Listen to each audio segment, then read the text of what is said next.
ಕೈಗೆ ಬಂದ ತುತ್ತು ಬಾಯಿಗೆ ಬರುವ ಮುಂಚೆಯೇ ಮಣ್ಣಾಗಿದೆ. ಅವಧಿ ಮೀರಿದ ಔಷಧಿ ಸಿಂಪಡಣೆಯಿಂದ 2.5 ಎಕರೆ ತಂಬಾಕು ಬೆಳೆ ನಾಶವಾಗಿದೆ.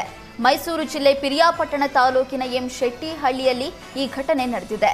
ರೈತ ಸ್ವಾಮಿ ಜಮೀನಿನಲ್ಲಿ ತಂಬಾಕು ಬೆಳೆದಿದ್ದ. ಮರಕೂಡು WM ಟ್ರೇಡರ್ ಮಾಲೀಕ ವಾಶಿಂ ಅವಧಿ ಮೀರಿದ ಔಷಧಿಯನ್ನ ನೀಡಿದಂತೆ ಇದನ್ನ ತಂಬಾಕು ಬೆಳೆಗೆ ರೈತ ಸ್ವಾಮಿ ಸಿಂಪಡಿಸಿದ್ದಾನೆ. ಇದರಿಂದ ತಂಬಾಕು ಬೆಳೆ ಸಂಪೂರ್ಣ ನಾಶವಾಗಿದೆ.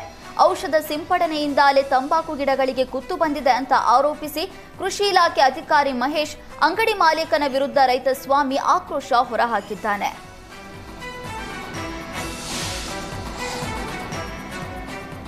ಚಾಮರಾಜನಗರ ಜಿಲ್ಲೆಯ ಮಲೆಮಹದೇಶ್ವರ ಬೆಟ್ಟದಲ್ಲಿ ಹುಂಡಿ ಎಣಿಕೆ ಮಾಡಲಾಗಿದ್ದು ಕಳೆದ 34 ದಿನಗಳ ಅವಧಿಯಲ್ಲಿ 2,65,00,000 ರೂಪಾಯಿ ಹಣ ಸಂಗ್ರಹವಾಗಿದೆ. ನಗದು ಜೊತೆಗೆ 58 ಗ್ರಾಂ ಚಿನ್ನ ಹಾಗೂ 2 ಕೆಜಿ 70 ಗ್ರಾಂ ಬೆಳ್ಳಿ ಆಭರಣ ಹಾಗೂ 15 ವಿದೇಶಿ ನೋಟುಗಳು ಸೇರಿದಂತೆ ಹಳೆಯ 2,000 ಮುಖಬೆಲೆಯ 36 ನೋಟುಗಳನ್ನು ಭಕ್ತರು ಮಲೆಮಹದೇಶ್ವರನಿಗೆ ಸಮರ್ಪಿಸಿದ್ದಾರೆ. ಸುಮಾರು 14 ಲಕ್ಷ ಹಣ ನಾಣ್ಯಗಳ ರೂಪದಲ್ಲೇ ಬಂದಿರುವಂತದ್ದು ವಿಶೇಷವಾಗಿತ್ತು. ಜೂನ್ 21ರಂದು ಅಂತಾರಾಷ್ಟ್ರೀಯ ಯೋಗ ದಿನಾಚರಣೆ ಹಿನ್ನೆಲೆ ಆಂಧ್ರಪ್ರದೇಶದ ಸರ್ಕಾರದಿಂದ ಯೋಗಂದ್ರ ಎಂಬ ಯೋಗ ಆಯೋಜನೆಯನ್ನ ಮಾಡಲಾಗುತ್ತಿದೆ. ಈ ಹಿನ್ನೆಲೆ ಮಂತ್ರಾಲಯ ಮಠದಲ್ಲಿಯೂ ಕೂಡ ಸರ್ಕಾರದಿಂದ ಯೋಗಂದ್ರ ಕಾರ್ಯಕ್ರಮವನ್ನು ಆಯೋಜನೆ ಮಾಡಲಾಗುತ್ತಿದೆ. ಮಂತ್ರಾಲಯ ಮಠದ ಪೀಠಾಧಿಪತಿ ಶ್ರೀ ಸುಬುಧೇಂದ್ರ ತೀರ್ಥರು ಯೋಗಂದ್ರ ಉದ್ಘಾಟನೆ ಮಾಡಲಿದ್ದಾರೆ.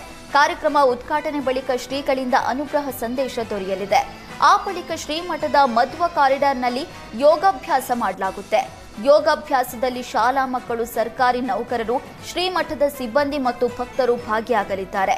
ಸುಮಾರು 2,000ಕ್ಕೂ ಅಧಿಕ ಜನರಿಂದ ಯೋಗಾಭ್ಯಾಸ ಮಾಡಲಾಗುತ್ತೆ. ಅಂತಾರಾಷ್ಟ್ರೀಯ ಯೋಗ ದಿನ ಹಿನ್ನೆಲೆ ಗದಗ ಜಿಲ್ಲಾಡಳಿತದ ವತಿಯಿಂದ ಯೋಗ ನಡಿಗೆ ಹಮ್ಮಿಕೊಳ್ಳಲಾಗಿತ್ತು. ಗದಗ ಬೆಟಗೇರಿ ನಗರಸಭೆ ಆವರಣದಿಂದ ಆರಂಭವಾಗಿರುವಂತಹ ಯೋಗ ನಡಿಗೆ ಕಾರ್ಯಕ್ರಮ ನಗರದ ಪ್ರಮುಖ ಬೀದಿಗಳಲ್ಲಿ ಸಂಚರಿಸಿ ಯೋಗದ ಮಹತ್ವದ ಬಗ್ಗೆ ಅರಿವು ಮೂಡಿಸಲಾಯಿತು. ಆಯುಷ್ ಇಲಾಖೆ ವತಿಯಿಂದ ತೆರೆದ ವಾಹನದಲ್ಲಿ ಯೋಗ ಪ್ರಾತ್ಯಕ್ಷಿಕೆ ನಡೆಸಲಾಯಿತು. ಜಿಲ್ಲಾ ಪಂಚಾಯತ್ ಸಹಯೋಗದಲ್ಲಿ ಆಯೋಜನೆಗೊಂಡಿದ್ದ ಕಾರ್ಯಕ್ರಮದಲ್ಲಿ ಪರಿಷತ್ ಸದಸ್ಯ SV ಸಂಕನೂರು ಸೇರಿದಂತೆ ಜಿಲ್ಲಾಡಳಿತದ ಸಿಬ್ಬಂದಿ, ಸ್ಥಳೀಯ ನಾಯಕರು ಹಾಜರಿದ್ದರು.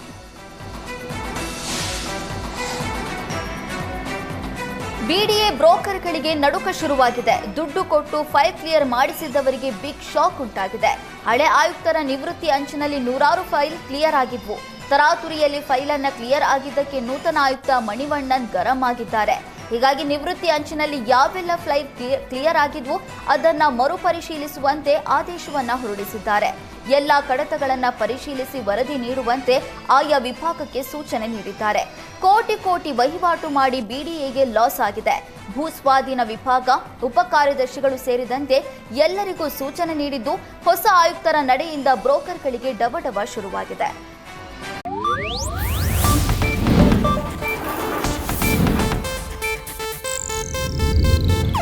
ಇದು ಏಷ್ಯಾನೆಟ್ ನ್ಯೂಸ್ ನೆಟ್ವರ್ಕ್ ಪ್ರಸ್ತುತಿ.